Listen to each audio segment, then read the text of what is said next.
Muy buenas tardes, bienvenidas, bienvenidos. Domingo 19 de julio del año de la pandemia de 2020, clase 26 del sistema acusatorio. Seguimos analizando los principios generales del sistema. Les dejé una tarea con relación a lo que dispone la Constitución respecto del onus probandi, la carga probatoria.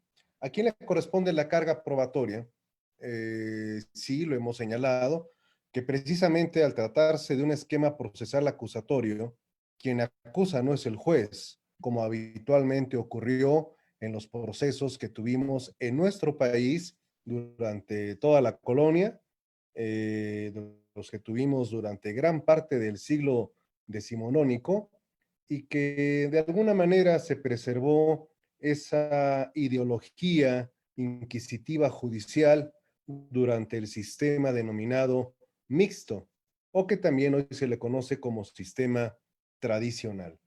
En estas condiciones, la Constitución establece en la fracción relativa, que vamos a ver en momentos breves, que la carga de la prueba le corresponde a el Ministerio Público, bajo ese axioma de que quien afirma está obligado a probar, salvo lo que disponga el tipo penal. Y es ahí donde entramos al análisis a donde les quiero llevar. Vamos entonces a regresar a la Constitución, que constituye la parte esencial de nuestro análisis, para que a partir de la misma podamos, de su lectura, de sus preceptos, establecer lo conducente y poder llegar, desde luego, a aproximaciones generales de identidad epistemológica. Veamos pues entonces que estamos en el tema de los principios generales. Y en esta circunstancia nos estamos constriñendo a la fracción quinta. La carga de la prueba para demostrar la culpabilidad corresponde a la parte acusadora, conforme lo establezca el tipo penal. Dese por descontado que también la carga de la prueba tiene que ver con demostrar la existencia del hecho que la ley señala como delito, porque la culpabilidad solamente se puede analizar cuando existe un hecho que la ley señala como delito, es decir, no se puede señalar la culpabilidad de algo que no es existente. Bien, dice en esta fracción quinta, corresponde a la parte acusadora conforme lo establezca el tipo penal. Bien, en ese sentido, les había dejado de tarea lo relacionado con un tipo penal en específico, el enriquecimiento ilícito, que creo recordar, quizá me equivoque, tuve oportunidad de mostrarlo en pantalla, y si no lo mostré, vamos a hacerlo ahora mismo. Este es el código. No, este no es. Acá lo tenemos. Listo. Les muestro el documento.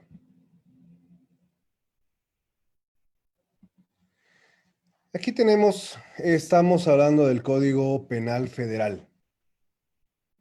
Es el artículo 224 que nos dice: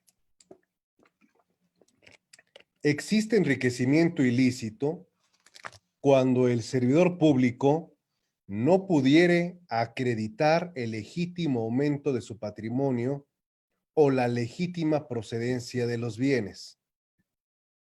Reitero, existe enriquecimiento ilícito cuando el servidor público no pudiere acreditar el legítimo aumento de su patrimonio o la legítima procedencia de los bienes.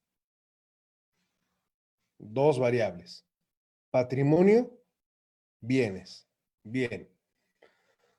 Aquí, en consecuencia, a lo que voy a llevarles es que analicemos si este tipo penal está invirtiendo la carga de la prueba hacia la persona investigada. Y que nos hagamos en la problematización del caso la pregunta siguiente.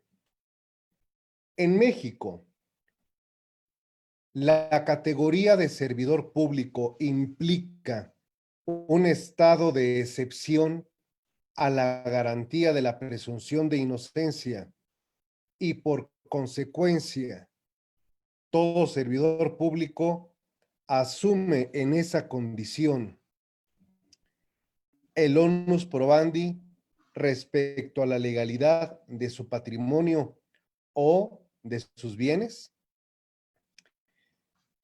Mucho se ha hablado en las últimas décadas sobre el fenómeno de la corrupción. Como lo vimos en Herética Penal, tuvimos cuando menos 2 sexenios que fueron icónicos en este rubro, el de Miguel Alemán Valdés y el de José López Portillo. Este último motivó que su sucedáneo, Miguel de la Madrid, hiciera una campaña bajo el lema Renovación Moral y que al entrar en el ejercicio del poder presidencial, entre otras decisiones, estuviese la creación de la Secretaría de la Contraloría. Estas figuras que tienen como finalidad, desde luego, la supervisión, investigación y en su caso sanción de las conductas administrativas propias del servicio público que fueran en contra de los principios que deben de regir esa función. El delito de enriquecimiento lícito se crea precisamente en este entorno como una herramienta de combate, no de disuasión. Recordemos, el Código Penal no disuade a nadie. Bueno, disuade a los civilistas, y eso es muy bueno, pero no disuade al crimen, pues. El Código Penal es un instrumento, un conjunto de herramientas para sancionar. Bueno, en algunos casos para atemorizar a los adversarios, también, desde luego. Pero en el Código Penal se crea el enriquecimiento ilícito para reprimir ese tipo de conductas y la estructura normativa del tipo penal deja esa circunstancia. El onus probandi, ¿quién lo tiene? ¿Lo tiene el servidor público? ¿Lo tiene el Ministerio Público? ¿Qué sucede ahí? Para poder dar contestación a esta primer pregunta, porque recuerden que hay una segunda, sobre si los servidores públicos por esa sola condición entran en una categoría de excepción a las garantías del régimen mexicano, diremos para solventar la primera inquietud. ¿Quién prueba? Bueno, el sistema acusatorio no cambia por un tipo penal. La carga de la prueba subsiste y subsiste en los términos del sistema acusatorio. Ahora bien, existe en el derecho en general un concepto que se ha elaborado más en la horrorosa materia civil, que es el relacionado a las presunciones. Presunciones. Y esto lo vamos a tener del derecho romano. Esta parte sí, porque cuidado, recordemos, como lo vimos en Herética Penal, cuáles son las 2 fuentes de origen de los tipos de proceso que existen en el mundo occidental. Y el sistema acusatorio no es romano. Eso es importantísimo siempre tenerlo presente. Bien. Entonces, cuando hablamos de la presunción, se han creado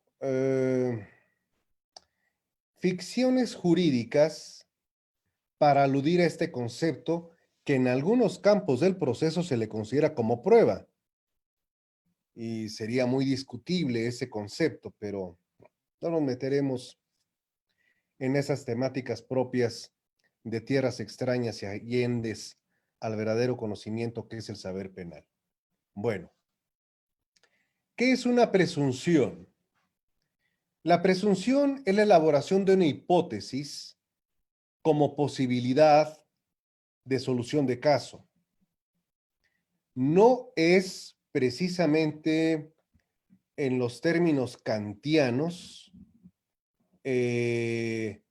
una experiencia metasensorial, sino podríamos categorizarlo como un juicio a priori, derivado del empirismo, derivado de la experiencia, que es lo que nos enseña Immanuel Kant y que desarrolla de una manera prolija en la obra que escribió cuando cursaba los 52 años de edad, que se llama Crítica de la razón pura, y de la que deviene el criticismo, por ejemplo. Entonces, tomando esta fuente de conocimiento de kantiana, el juicio a priori es la elaboración de una hipótesis que puede sostenerse o no, dependiendo no tanto de su validación o verificación, sino de diferentes pasos que ocurren dentro del proceso mental de quien está elaborando el juicio a priori. Pero estas presunciones que les estoy refiriendo en el aspecto filosófico, ¿cómo se trasladan al ámbito de carácter legal? Bueno, son derivaciones que la ley permitió, que la ley creó, al decir que la ley puede establecer la manera en cómo se debe de generar un juicio. Y de esta manera, esa presunción es indiscutible, se convierte en un dogma. Permítanme hacer este ejemplo.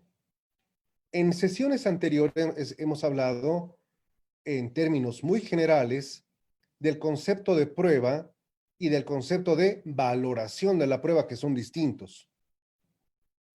En cuanto a las reglas de valoración de la de la prueba o métodos de valoración probatoria, hablamos en algún momento, de manera genérica, de la prueba tasada o legal, que significa que la ley ya le asigna un valor determinado que no lo puede variar nadie. El legislador lo impuso al Poder Judicial. El legislador le impuso y le invadió el campo epistemológico al juzgador al decirle, cuando esto esté así, es prueba plena. Preocupante, porque ahí nos podríamos derivar en un conflicto y un análisis muy interesante. Pero esto existió y recordemos, sistema tradicional con la prueba testimonial. Si el testimonio o el testigo es mayor de edad, conoció el caso por sí mismo, no por referencia de otros, emitió su atestado sin dudas ni reticencias, etc., es prueba plena. Bien. Así hay presunciones que la ley permite que se infiera.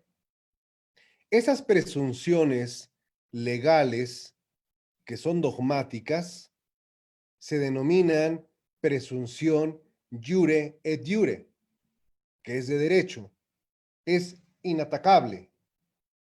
Pero en estas construcciones jurídicas, la presunción jure de jure milita en un paralelismo binario, como ocurre en toda nuestra vida, con otra posibilidad que se denomina juris tantum. En tanto el derecho es una posibilidad que existe, pero que admite una prueba en contrario, pero mientras no haya prueba en contrario, la presunción subsiste. La presunción es una conexión intelectual que hacemos en nuestro cerebro cuando intentamos generar una estructura racional que explique la causa y lo causado. Es decir, es una operación neuronal que nos permite conectar objetos con sujetos, y que esa conexión va a subsistir, mientras no tengamos una prueba en contrario. Esto lo está permitiendo el tipo penal. Por ejemplo, cuando se nos dice al que use un documento a sabiendas de su falsedad, bien, ¿quién tiene que probar que la persona usó el documento con pleno conocimiento? El Ministerio Público. Sí, lo tiene que probar. Bien, ¿lo tiene que probar para la orden de aprehensión? No. ¿Lo tiene que probar para la vinculación a proceso? Tampoco. Ya hemos insistido mucho sobre estándares de prueba. Bien, ahora, enriquecimiento ilícito. ¿Qué dice el tipo penal? ¿Revierte la carga de la prueba? ¿Viola el principio de presunción de inocencia? No. Lo que genera el tipo penal en su narrativa legislativa es una presunción juris tantum, que significa que cuando el servidor público no pueda acreditar legítimamente el incremento de su patrimonio o de sus bienes, se estimará que existe enriquecimiento ilícito.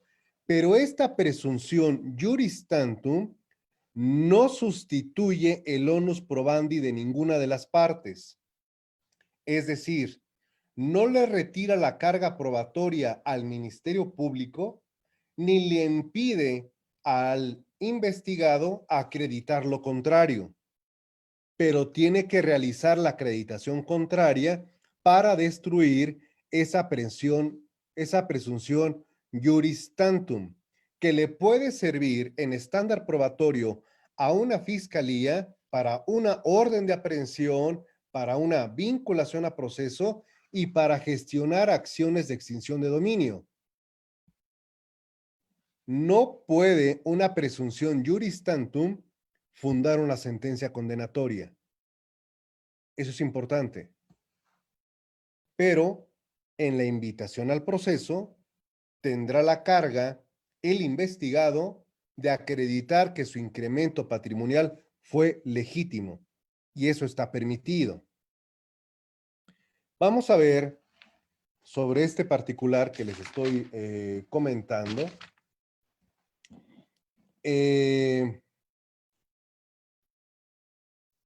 Un ejemplo similar que ocurre con el delito del 400 bis, que está muy de moda, ¿no? El lavado de dinero. Que no se pueda acreditar su legítima procedencia. Lo detienen a usted por ahí deambulando por las calles con un maletín forrado de euros, de dólares. Y se lo detiene la autoridad, obviamente cumpliendo con los parámetros de interacción de la autoridad que ya hemos visto en su momento.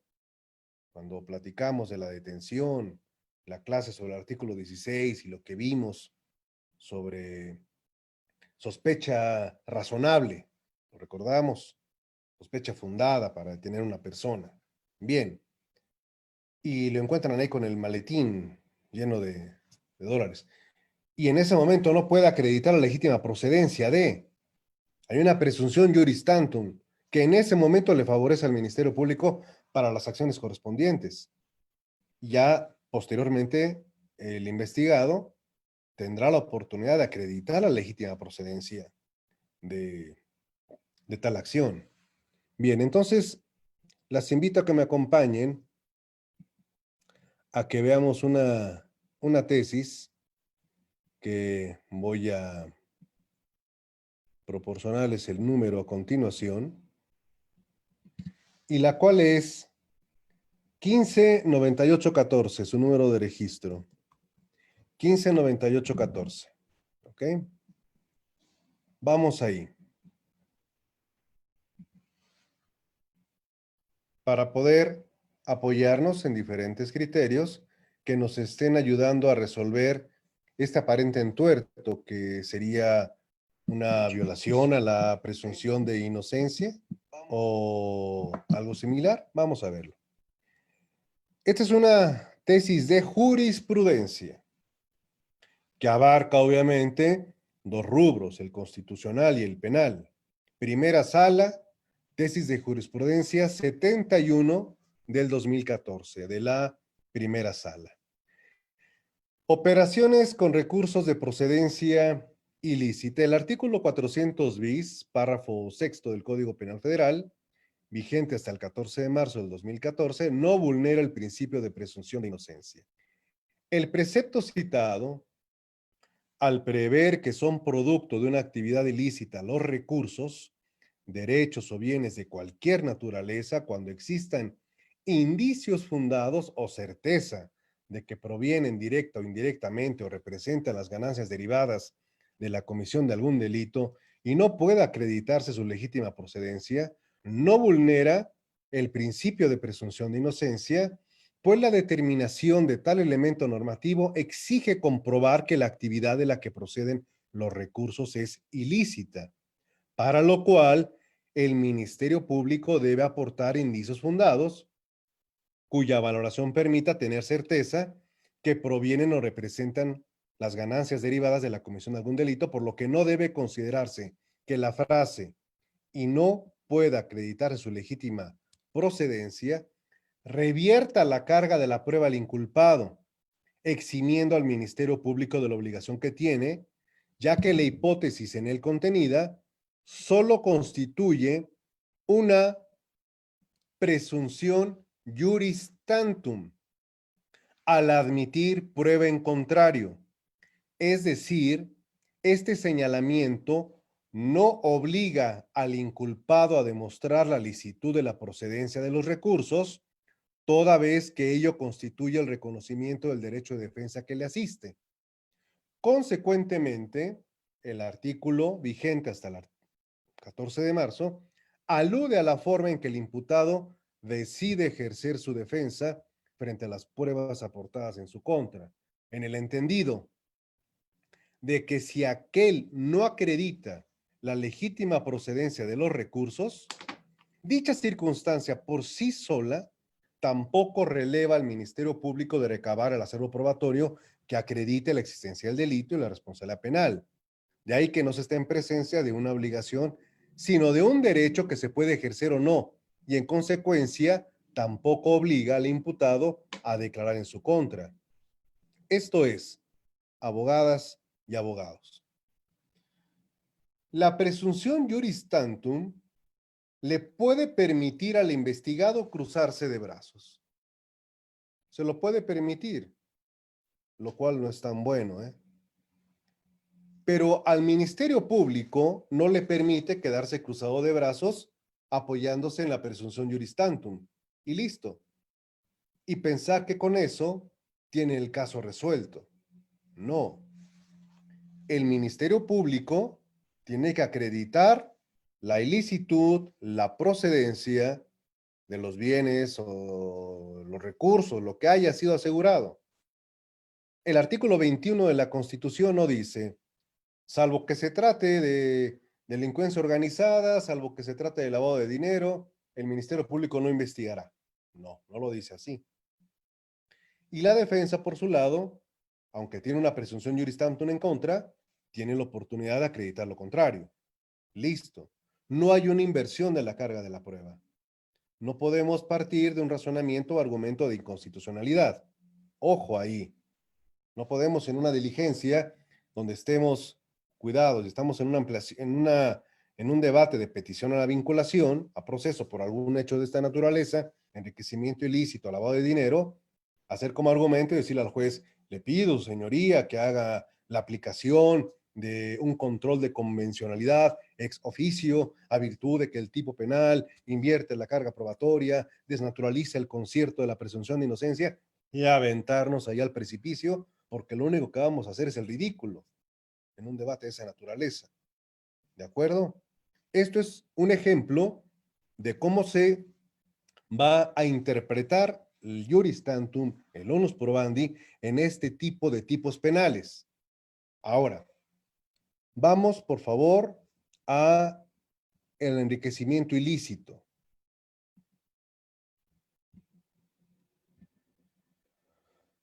Voy a compartirles algunas tesis que nos van a permitir tener una mayor claridad respecto de la problematización que hice y ser servidor público me coloca en un estado de excepción al régimen de las garantías. Tengo que acreditar, me están invirtiendo la carga probatoria. Veamos. 180642.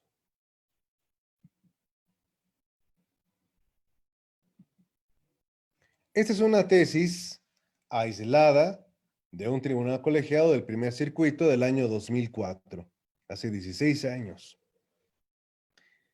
Del contenido del tipo penal previsto en la segunda parte del artículo 224 del Código Penal Federal, ok, no se logra acreditar, no pudiera acreditar el legítimo momento. Se pone de manifiesto que la comprobación de la actividad propiamente dicha de enriquecimiento ilícito incumbe al agente del Ministerio Público a quien le corresponde allegar pruebas incriminatorias, mientras la no justificación del incremento patrimonial es propia del inculpado, a quien debe otorgarse durante la investigación la posibilidad de probar dicha justificación en uso de su posibilidad plena de defensa. Ahí lo tenemos en este criterio. De manera muy prístina, de manera muy concreta, volvemos a advertir que la descripción típica no releva al Ministerio Público de su actividad probatoria. Ahora, veamos esta tesis 186275.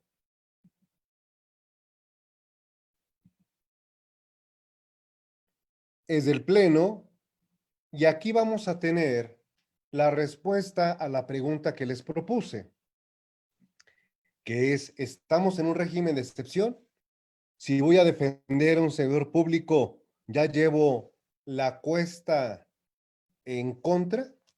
Bueno, si es un servidor público que está mediatizado, pues sí hay muchos factores en contra, pero de eso platicaré cuando hablemos ya del proceso en sí. La interpretación genético-teleológica de la reforma al artículo 4 de la Constitución, que comprende los artículos 108 a 114 fundamentales, por cierto, revela que las causas generadoras de la misma se sustentan en la necesidad de establecer nuevas bases constitucionales para sancionar adecuadamente y con mayor rigor las responsabilidades de los servidores públicos. Aquí está la clave. Aquí está la clave. Asimismo, del análisis riguroso, minucioso, de la exposición de motivos y de los dictámenes de las comisiones del Congreso de la Unión y su debate, en lo que se refiere a este artículo, aquí está.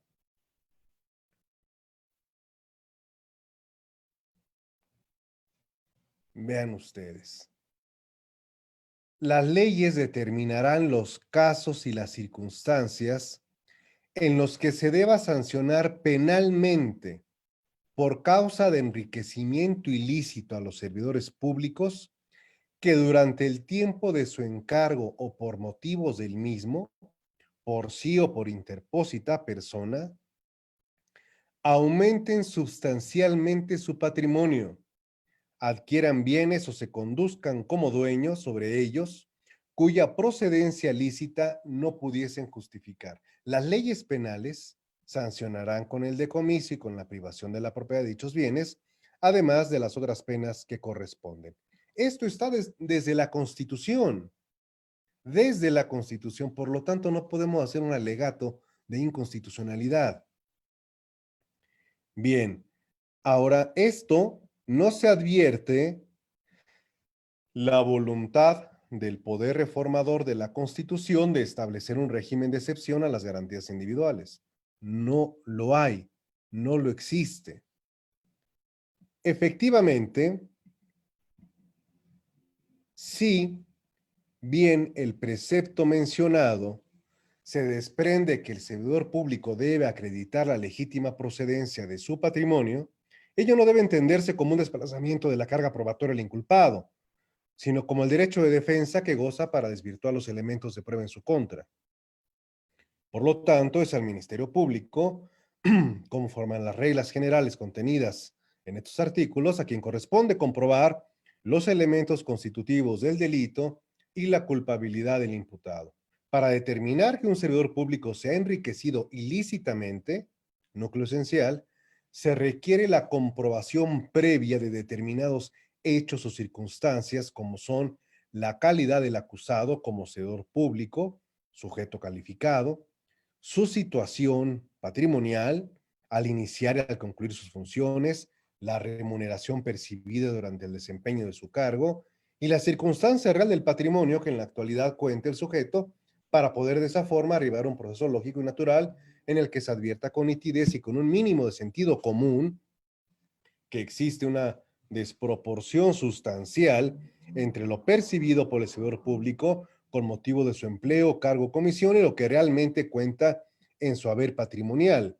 Estos hechos y circunstancias concatenados entre sí generan la presunción juris tantum de que el sujeto activo se ha enriquecido de manera ilícita, lo que constituye prueba circunstancial que acredita el cuerpo del delito y la responsabilidad del mismo, los cuales en todo caso pueden ser desvirtuados a través del acreditamiento por parte del servidor público de la licitud del aumento sustancial de su patrimonio. Esta tesis, colegas, contiene la metodología para la investigación de delitos de enriquecimiento ilícito.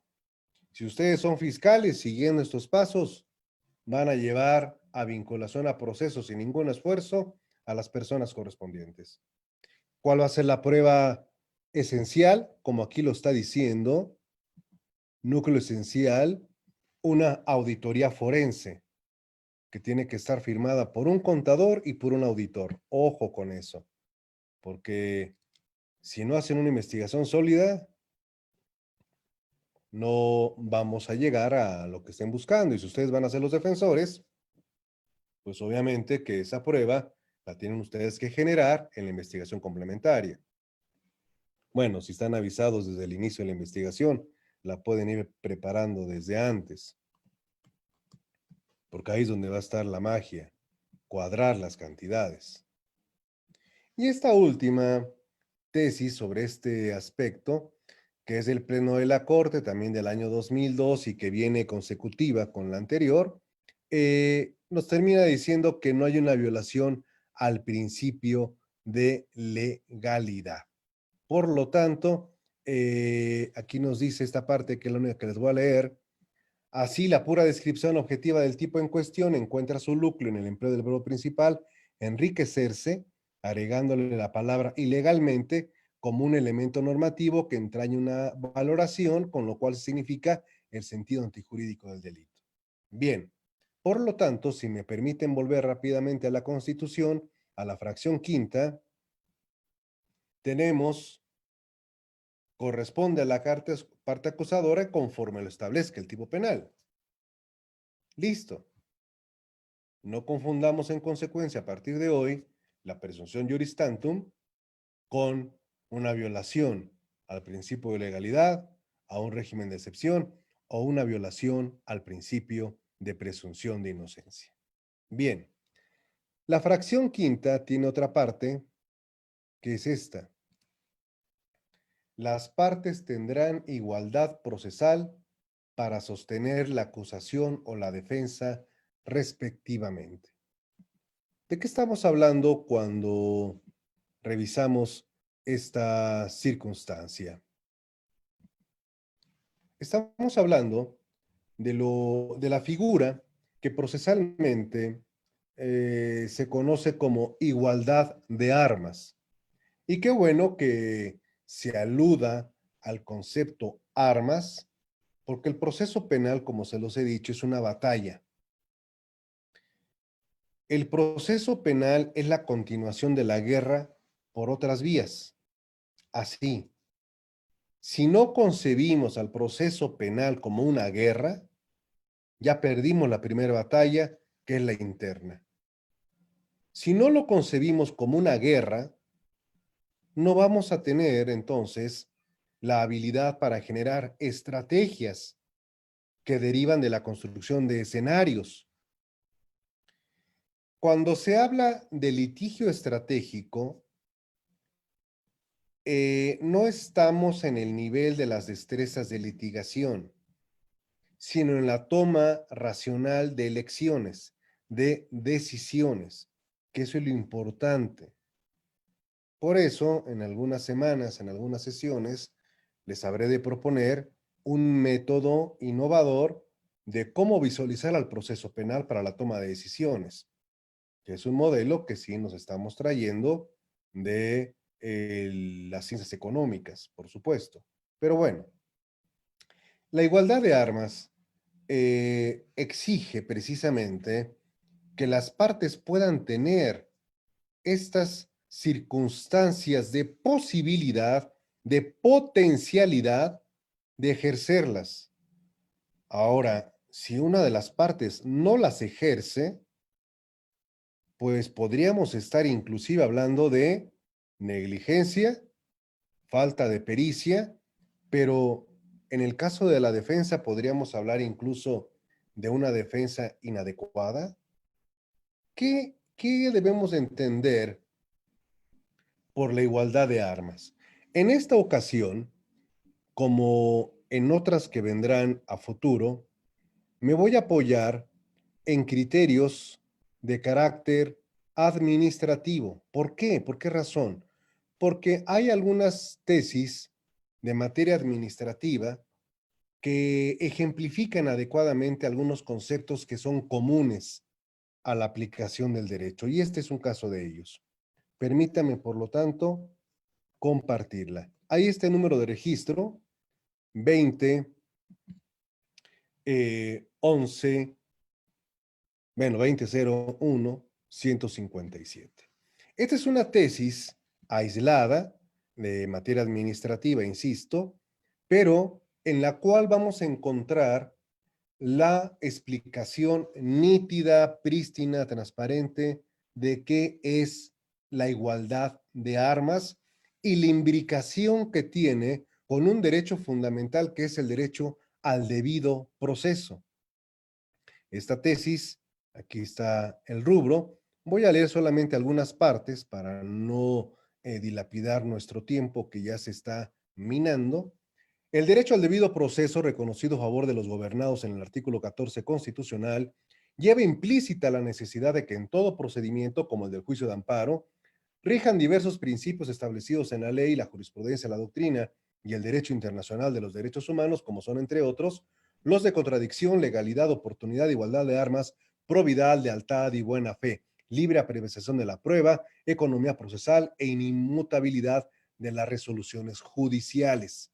Y aquí vemos cómo el tribunal lo asocia con preceptos propios del Pacto Internacional de Derechos Civiles y Políticos, el 14, y el célebre artículo 8 de la Convención Americana sobre Derechos Humanos. Por lo tanto, en esta tesis tenemos una explicación extraordinaria. Dice aquí, el segundo, igualdad de armas, tiene una connotación más amplia, pues exige el reconocimiento a la igualdad, particularmente cuando en el proceso existe una situación disímil entre las partes, ya sea por su condición económica, social o por el carácter de autoridad con que se actúa, que se refleja en una desigual posibilidad de defensa, siendo evidente su presencia en el derecho administrativo, etc. Pero en el derecho procesal penal, abogadas, abogados, lo sabemos, sí hay una asimetría, una relación asimétrica entre fiscalía y el investigado.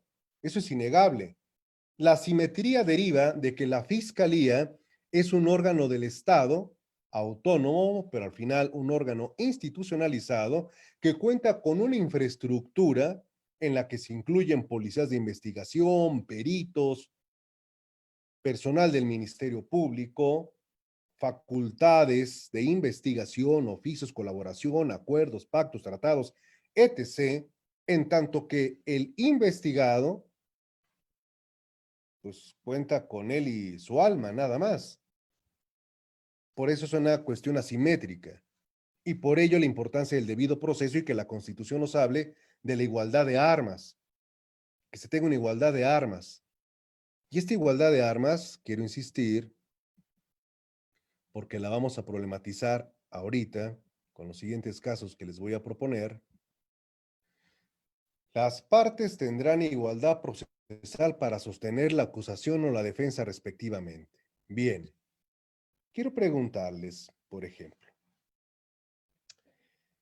creo que fue en la sesión anterior, si mal no recuerdo, cuando les hablé del caso de en un lugar de La Mancha que se traen una persona extraditada y que se le coloca bajo el concepto de testigo colaborador en términos de la Ley Federal de Protección de las Personas que intervienen en el proceso penal del año 2012, y que en estos días, se los pongo así, en estos días ya estamos en un escenario para que no se vayan a ir con la finta. Estamos en un escenario, ¿correcto? Bien.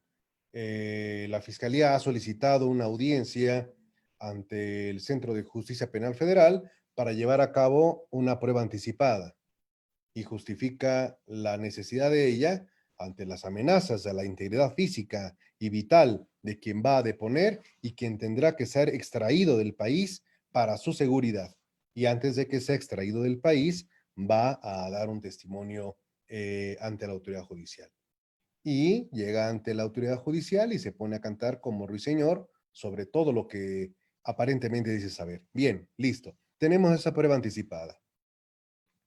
Esa prueba anticipada, que tiene desde luego sus requerimientos procesales, va a llegar a ser incorporada a un juicio. Se va a incorporar en su momento. La problematización del caso que les traigo aquí es la siguiente. ¿En qué momento la defensa va a poder confrontar esa prueba? Interrogar al deponente, contrainterrogar al deponente, cuestionar su legitimidad, su credibilidad, y después cuestionar, a través de un interrogatorio, la estructura racional, verificada o inverificable de su testimonio. ¿En qué momento? ¿Lo va a poder hacer? ¿La igualdad de armas en este caso se rompe? Déjeme ponerle un segundo supuesto para problematizar esta circunstancia. Hay un testigo que se descubre por ahí en la investigación complementaria por parte del Ministerio Público, que dice, sí, yo vi cuando esa persona robó, lo vi cuando atacó, lo vi cuando robó, lo vi cuando violó, whatever. Y esta persona, este testigo súbito, que se descubre durante el discovery, el descubrimiento probatorio de la fiscalía, una vez que ha hecho la acusación, y en el espacio que media entre ese descubrimiento y el juicio oral, el testigo es ejecutado. Pum, pum, pum, pum. Lo ejecutan, se muere, se electrocuta, o lo que ustedes gusten y manden, pero desaparece de la faz terrenal. ¿Ok? ¡Pup! Se sumó. ¿La fiscalía puede incorporar su testimonio? Claro que lo puede incorporar. A través de lectura, el Código Nacional de Procedimientos Penales establece esta posibilidad. Bien, se establece mediante lectura. Pero ¿en qué momento la defensa va a poder cuestionar, vuelvo a insistir, la credibilidad del testigo y la veracidad de su testimonio? Si es una incorporación mediante lectura y ya no se le puede interrogar. La igualdad de armas, ¿dónde queda? En el momento de que le digan la autoridad judicial, caso 1, caso 2, pues haga refutación, limitado a refutación. Estas circunstancias que les estoy compartiendo se presentan a menudo en los tribunales, en las salas de los tribunales, y quiero llevarlos a esta tesis que no resuelve el planteamiento que les estoy haciendo, desde luego, pero que tiene una relación con lo que a continuación les voy a plantear otra problemática adicional.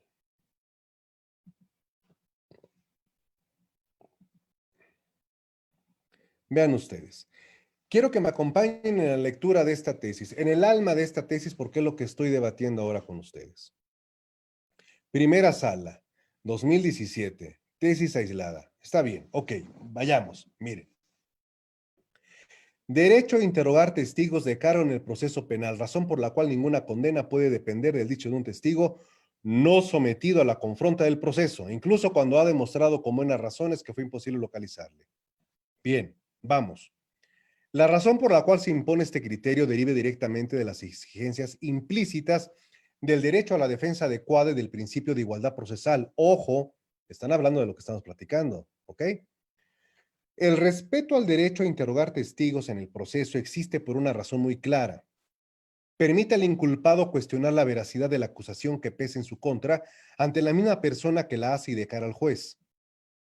Esta protección es elemental para la justicia de un proceso penal, instruido con el propósito de hallar la verdad. El acto de interrogar, cuestionar e increpar es la manera más simple de emprender la defensa propia. No sería legítimo que el Estado llegara a una convicción de culpabilidad cuando un proceso no ha logrado ofrecer igualdad de armas a las partes. Esto acontece cuando el testimonio no confrontado de un testigo ausente en el proceso, pero presente en la averiguación previa, resulta un elemento sine qua non para la subsistencia de la acusación. Basar una condena en un elemento de convicción que no pudo ser cuestionado por la defensa de cara al juez implica privilegiar la posición del órgano acusador y desfavorecer la posibilidad de defensa del inculpado. Aunque un testimonio rendido en la etapa de averiguación aparenta tener suficientes atributos para prima facie ser considerado convincente y consistente, lo cierto es que esa primera impresión siempre puede cambiar radicalmente una vez que el contenido del testimonio se somete a juicio y a confrontación. En suma, si la acusación depende de un testimonio rendido por alguien que no comparece ante el juez, e incluso habiéndose agotado todos los medios para obtener su comparecencia y lograr su localización, el principio de presunción de inocencia obliga a reconocer que el Ministerio Público no ha cumplido con su carga y que, por tanto, la presunción debe quedar firme. Bien, sistema acusatorio, prueba anticipada. ¿La Constitución lo prevé? ¿Prevé la prueba anticipada? Sí, sí la prevé. Y lo vimos, déjeme regresar porque es importante para que podamos resolver este entuerto al que los quiero llevar. Acá lo dice. La ley. Para los efectos de la sentencia, solo se considerarán como prueba aquellas que hayan sido desahogadas en audiencia del juicio. La ley establecerá las excepciones y los requisitos para admitir en juicio la prueba anticipada, que por su naturaleza requiera desahogo previo. Bien, ahí está en la Constitución, ¿sí? Fracción tercera de los principios generales. Pero vamos a este caso. Vamos a los dos, vamos a esta situación. La situación de la persona que declara en prueba anticipada porque se va a ir del país, porque tiene miedo de que lo maten, cualquier circunstancia. Eso no importa ahorita. Se le lleva ante un juez, sí. Pero como apenas va a decir quiénes son contra quienes declara, los investigados, pues no están ahí, no tienen defensor. ¿Habrá un defensor en la sala? Sí, el defensor público. Muy respetable, desde luego. Pero como lo dijimos en otra de las clases, el defensor público lo que va a procurar preguntar es el debido proceso, que no hay ilicitud en la prueba, pero no va a poder confrontar directamente al delator sobre su credibilidad, sobre la veracidad de sus hechos, porque por lo general el defensor público asumirá, en la mayoría de las ocasiones, una actitud pasiva ante el testimonio. Estará como un ente de piedra, un imitado de piedra, a convalidar esa diligencia y se acabó. Bien, cuando llega el juicio y se reproduce en los medios digitales electrónicos del tribunal, en la pantalla, y dicen, y ahora voy a introducir esta prueba. Muy bien, en términos del artículo tal, en de la incorporación, del video que ya obra aquí, y ahí se ponen todos a ver y sopas, ahí viene toda la historia. En ese momento, ¿cómo se le puede dar vida a esto que nos está dando la sala? A confrontar, a que el tribunal de enjuiciamiento perciba por sí, porque quien percibió lo que dijo aquella persona fue un juez diferente que ni siquiera está interviniendo acá y que no puede intervenir, obviamente. ¿Por qué? Porque no puede haber jueces contaminados. la Constitución lo dice. ¿Se está violando entonces el principio de igualdad de armas desde la Constitución que permite la prueba anticipada? Es decir, podemos, en un caso de esta naturaleza, promover un amparo indirecto por inconstitucionalidad del artículo del Código Nacional de Procedimientos Penales que permite la incorporación mediante lectura o la incorporación a través de los medios conocidos de la reproducción de una prueba anticipada por violar el principio de igualdad de armas al no permitir de manera directa ahí la confrontación del testigo y con ello pedir la suspensión, porque estamos hablando de un artículo inconstitucional, de un artículo, ojo con eso. Sí, si gustan, también daré clases de amparo indirecto en relación con el sistema acusatorio, con mucho gusto, pero tendría que hacerlo cuando terminemos todo el curso de sistema acusatorio, ya nos metemos a los temas del amparo. O quizá por etapas que vayamos viendo, a lo mejor orden de aprehensión, sí, veamos el amparo. Bueno, ya luego nos hacemos bolas con eso, pero aquí lo que le estoy dejando es, y si promueve un amparo indirecto por inconstitucionalidad del artículo del Código Nacional de Procedimientos Penales que permite ese desahogo. El juez a priori me tiene que decretar la suspensión en términos de la ley de amparo para que no se me aplique ese precepto y por lo tanto evito la incorporación de este testimonio. El sistema acusatorio es apasionante y apenas estamos en los principios generales y desde aquí los estamos problematizando. Si desde la Constitución podemos generar gran debate, imagínense cuando bajemos a ras de tierra.